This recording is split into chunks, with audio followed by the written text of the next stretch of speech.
voudrais dans un premier temps rendre grâce au Dieu le Tout-Puissant pour avoir permis que le dialogue soit une réussite, que le dialogue se passe dans la paix, dans la quiétude, dans la sérénité et que les Tchadiens de tous bords ont pu se contenir et discuter pendant presque 2 mois sur les mots qui minent leur épanouissement. Des propositions ont été faites, les gens ont reconnu aussi les insuffisances et ont proposé pour que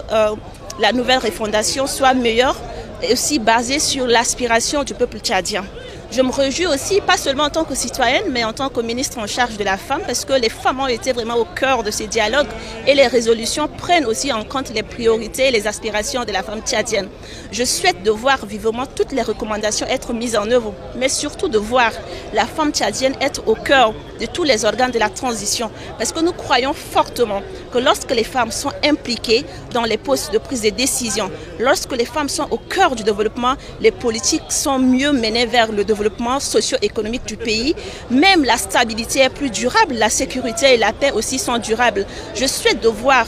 le nouveau gouvernement, le président de la transition à qui nous souhaitons vraiment très bon vent pour ce nouveau, pour cette confiance renouvelée par le peuple, de toujours se baser sur la femme tchadienne qui est très importante pour cette refondation et sur qui toute la nation devrait s'appuyer pour voir le Tchad être vraiment plus haut et plus brillant pour nous tous.